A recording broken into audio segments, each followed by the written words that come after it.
Welcome to Democracy Now!, democracynow.org, the War and Peace Report. I'm Amy Goodman. President Trump has issued sweeping and unconditional pardons to his top allies who aided him in his efforts to overturn the results of the 2020 election. That's according to the Justice Department's pardon attorney.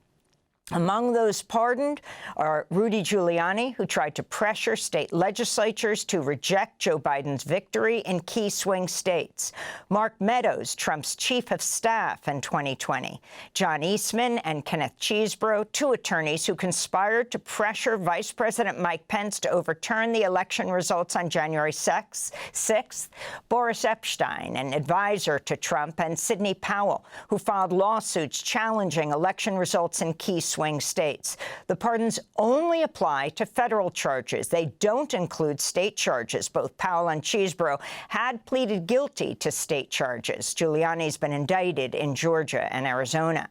On Sunday, Trump also pardoned dozens of other Republicans who were involved in the plan to organize fake electors and promote conspiracies of alleged voter fraud during the 2020 election. Earlier this year, Trump had pardoned more than 1,000 January 6th rioters.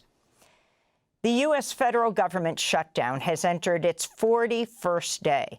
On Sunday night, 7 Democratic senators broke away from their party to vote alongside Republicans on a key bill to end the shutdown and fund most government agencies until January 30th. The Democratic senators include Tim Kaine of Virginia, Catherine Cortez Masto and Jackie Rosen of Nevada, John Fetterman of Pennsylvania, Maggie Hassan and Jeanne Shaheen of New Hampshire, and Dick Durbin of Illinois, as well as Maine's independent Senator Angus King. The measure does not include an extension of the expiring Affordable Care Act tax credits. The bill still needs to pass the House before the government can be reopened, and that would require Speaker Mike Johnson to call a House session and finally swear in Representative-elect Adelita Grijalva of Arizona. She would be the final vote on a discharge petition to release the Epstein files. It comes as the Supreme Court Friday granted the Trump administration's request to temporarily block full payment of food benefits through SNAP, the Supplemental Nutrition Assistance Program. The decision means SNAP recipients will receive only partial benefits. The U.S. Department of Agriculture ordered states that were filling in the gap to stop providing full benefits to SNAP recipients, stating they should immediately undo the distributions. Meanwhile, Transportation Secretary Sean Duffy warned air travel would be, quote, reduced to a trickle if the shutdown continues. U.S. airlines canceled more than 3,500 flights over the weekend, impacting tens of thousands of travelers nationwide. Travelers expressed outrage over the delays. I'm shocked, and it is definitely a Republican shutdown. It's not the Democrats. I understand why they don't want to take all those people off, health and wellness and insurance. It's ridiculous.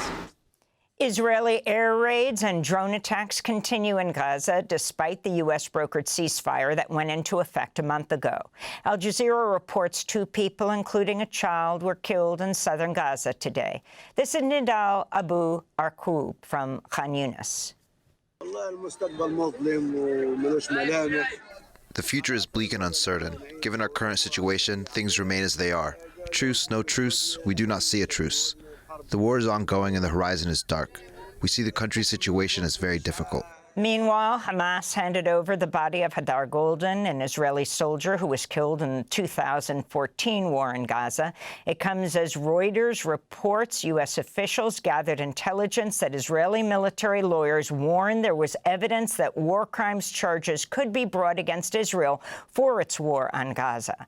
The former U.S. officials who spoke to Reuters said the material was not broadly circulated within the U.S. government until late in the Biden administration. Lawyers with the State Department also reportedly flagged to U.S. Secretary of State Antony Blinken that Israel might be committing war crimes. In the occupied West Bank, Israeli forces killed a Palestinian man in the Farah refugee camp. It comes as Israeli settlers attacked a group of Palestinian villagers, activists, and journalists on Saturday who'd gathered during an attempt to harvest olives near a settler outpost. Two Reuters journalists, including the photographer Reneen Sawafta, were injured in the attack in an area close to the Palestinian village of Beita.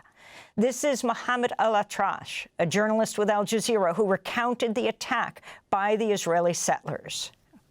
I found myself alone and all the farmers walked down, so I decided to leave the area, and during that they hurled stones towards us like nothing I've witnessed before.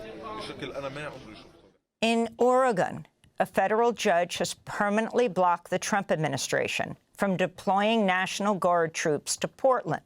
In her ruling, U.S. District Court Judge Karen Immergut, a Trump appointee, said the president, quote, did not have a lawful basis to federalize the National Guard, and that, quote, there was neither a rebellion or danger of a rebellion in Portland, as claimed by the federal government.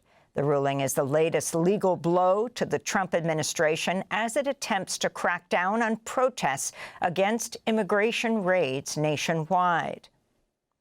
In related news, Chicago Mayor Brandon Johnson is calling on the United Nations to investigate the U.S. federal government over its, quote, abusive immigration crackdowns, unquote, in the city. Johnson addressed members of the UN Human Rights Council Friday. I call on this council to hold the federal government of the United States to the same standards of accountability you apply elsewhere in the world. No country should be above international law. Human rights are universal, or they are meaningless. Chicago has long been a part of this struggle. I invite the UN's independent experts to visit Chicago to witness both our challenges and our progress firsthand. And I urge the Human Rights Council to consider additional measures of accountability, including a special session to examine the worsening human rights crisis in the United States. In Massachusetts, a video obtained by the Boston Globe shows a man having what appears to be a seizure after federal immigration agents pushed, hit, and pressed on his neck when the man attempted to hold on to his wife and crying child after the agents ambushed their car.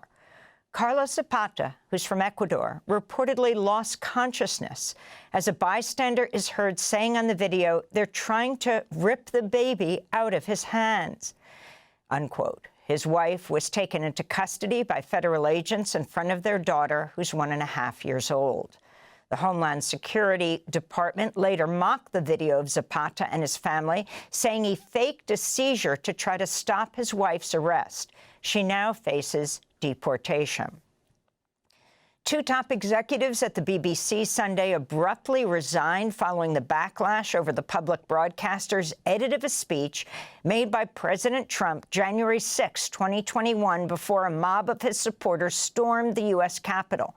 The resignation of BBC Director General Tim Davie and News CEO Deborah Turnus came just days after the Daily Telegraph published details of a leaked internal memo that said a BBC documentary edited Trump's remarks in a way that it appeared he explicitly encouraged the Capitol insurrection. The BBC is reportedly planning to formally apologize to Trump, who celebrated the resignation, saying on Truth Social, quote, "These are very dishonest people who tried to step on the scales of a presidential election. What a terrible thing for democracy," Trump wrote. Trump's repeatedly defended unfounded claims that his 2020 loss to Joe Biden was rigged. President Trump says the United States is boycotting the G20 summit hosted by South Africa over what he claims is the persecution of white farmers. Trump's repeatedly accused the government of the South African president, Cyril Ramaphosa, of failing to protect Afrikaners, the white minority that ruled the country during apartheid, and has falsely stated a white genocide is taking place in South Africa. Trump said on Truth Social the U.S. would be hosting the 2026 G20 summit in Miami. This year's G20 summit is the first time a G20 summit was held in Africa. And the UN Climate Summit opens today in Belém, Brazil, where the United States will be notably absent after the Trump administration declined to send a high-level delegation. The U.S. is still expected to influence the climate talks as Trump officials use lobbyists and economic threats to attempt to sabotage environmental initiatives and efforts to cut emissions proposed by representatives from around the world. The United States is one of the largest greenhouse gas emitters, while Trump has called the climate crisis a con job. Meanwhile, representatives from the Alliance of Small Island States are again urging leaders of the global north to commit to stronger action in order to prevent the worst impacts of global warming, including the phase-out of fossil fuels. This is Tuvalu's Environment Minister speaking in Belém Friday. We had high hopes that this new agreement would give us the necessary legal measures to protect Tuvalu from the worst impact of climate change related sea level rise. 10 years on from Paris, we have greatly and gravely concerned about the slow progress in delivering significant emissions reductions to ensure our survival. Democracy Now! Will be broadcasting from COP30 in Belém, Brazil, all next week. And after headlines, we go to Belém to speak with a leading climate justice activist, Yeb Sanyo. And those are some of the headlines. This is Democracy Now!, democracynow.org, The War and Peace Report. Thanks for watching Democracy Now! On YouTube. Subscribe to the channel and turn on notifications to make sure you never miss a video.